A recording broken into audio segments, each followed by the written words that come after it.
Welcome to the Short Funk Podcast. I'm Tom Barbalet. You may hear through these general discussions occasional periodic updates associated with the community and also associated with the police force. I'm getting to a time in my life where I'm really not interested, and it's kind of a curious situation because obviously I have a certain degree of responsibility associated with currently being the vice president of the local community action group, but realistically, I just don't see anything where my efforts can be utilized. It's one of these situations where there's so much cycle energy and so little actually productively done. And the improvements that I see are so marginal.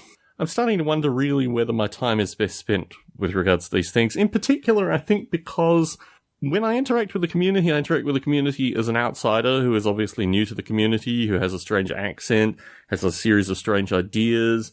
And the notion of existential respect through this is very low, almost none, particularly associated with the interaction with the police. And through this sense, I'm just wondering, what the point is. I have a similar kind of experience with the local train club. It's getting better. My relationship with the local train club is getting better. But there are just a series of folk that podcasts, meh, what's this stuff about? It's not really important. There's this guy here, he's got a podcast, can't really be bothered.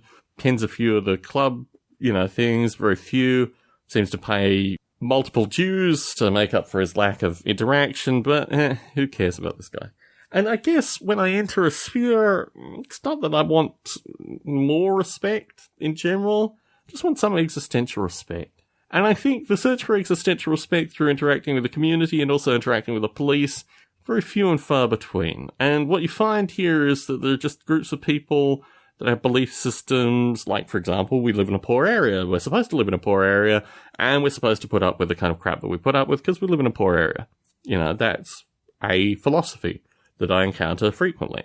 And in reflection on this, I can't change that philosophy. I really have absolutely no to really tiny, very little opportunity to change people's philosophy.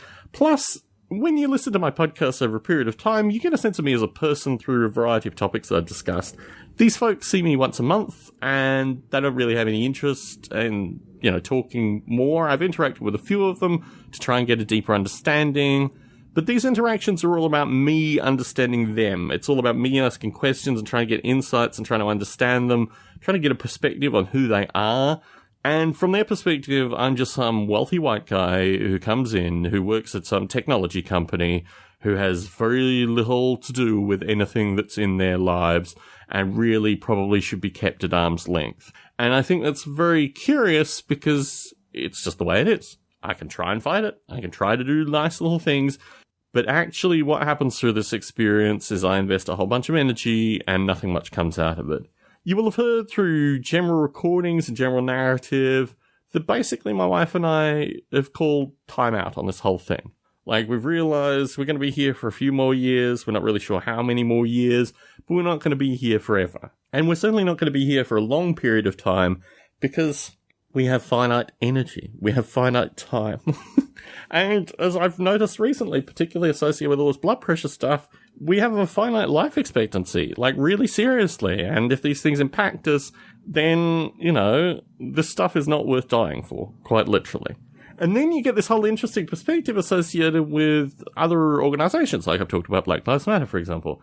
The ability to have mobility is something that I've talked about quite dynamically, particularly through Stone Ape. And I think it's very important. And I think everyone has this ability. I'm kind of selfish in this because I've worked and gained income and I'm kind of a bourgeois guy. And, when I go and get a job somewhere, it's for a certain amount of money and all this kind of stuff. But I still, even at my lowest points, even at my points where I had nothing, although people would argue, well, I still had some means, some independent means associated with my ability to, talk and program computers and do all these things. But I'm really very much the viewpoint that if people sold almost everything that they've owned, which I've done periodically, I've done twice in my life in order to conduct relatively major moves, you can gain the kind of capital which enables you to actually move, enables you to get out of the situation, enables you to find another place, and do this quite strategically over time. People don't have this implicitly. This is certainly not part of the US narrative. It's certainly not part of a narrative, really, that I could talk to other people about unless they're people who have actually done this productively, typically on their own dimes. But I do reflect very heavily that our ability to move and get out of a place is just a philosophy which does not exist in San Jose. Like, when we lived in Vegas, people came and people left. And when the going got tough, people left. They left. They had other places to go. They'd come from other places. They knew they could go to other places. This mentality doesn't exist in San Jose. The people that are here have lived here their entire lives. They absolutely love the area. They love the place. They have 3 generations of family here, and they're not moving. So my philosophy is, I don't have that burden. I don't have that ideal. I've moved countless times previously. And sometime in the future, not the immediate future, but, years time frame, a number of years, well, potentially less than a decade, let's just say, moving will definitely be the option. Tom Barbalet in San Jose, signing out.